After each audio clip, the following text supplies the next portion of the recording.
Carolyn Whitzman is my guest. She's a housing researcher and author. Thanks for taking the time for CTV today. Much appreciated. No problem, Todd. All right, let's start with this announcement about $100 million to help lower income Canadians afford their rent. Your thoughts on whether that was needed, what that will do, the impact it may have? Well, it's absolutely needed. It's not really part of the long-term solution. At this point in markets like Toronto and Vancouver, rental housing, let's say a two-bedroom rental apartment, isn't affordable to two full-time median income people. So the yawning gap between affordable rents and what people are earning in terms of income won't be helped very much for $99 million. It also is important to know, and the announcement doesn't make clear, whether this is going to be targeted, for instance, at addressing increasing homelessness, or whether it's going to be, as I say, a very small proportion of what's needed to make median income rental affordable. What would you like to have seen, or what more do you think the government could do? Well, I mean, I think that there's a overall Canadian and international agreement that you can't meet the needs of low-income people, people who are homeless or at risk of homelessness, without non-market housing, new public housing, new supportive housing, new community housing.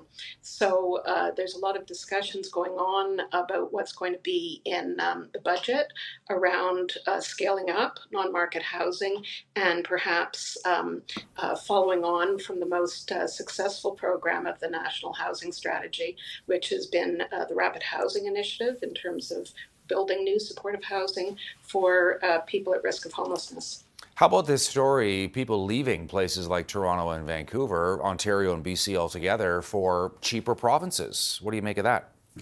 Yeah, that phenomenon of driving until you qualify has been noticeable for the last few years, and there's been an absolute um, abandonment of Toronto by, for instance, children under five. It isn't children under five driving, of course, it's their parents.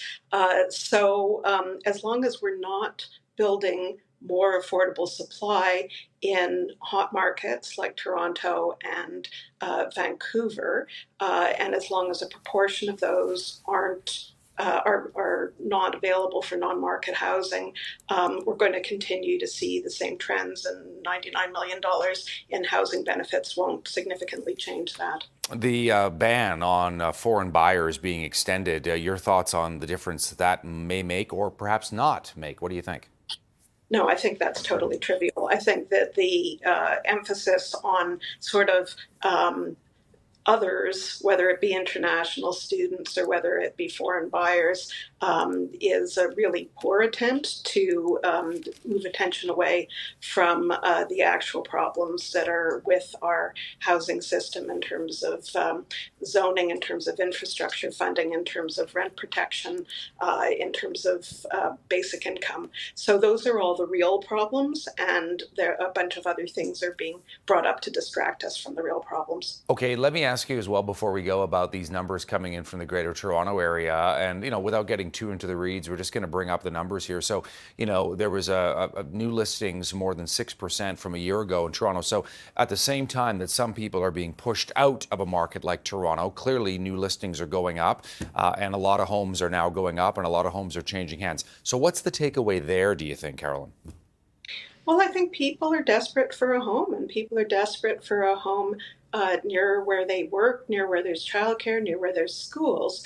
The dilemma is that not only are a lot of renters lining up in food banks in increasing household debt, so are a lot of owners with mortgages. So I'd be a little bit worried about people getting house poor, and if ownership prices were to fall, I think that those people would be very vulnerable indeed.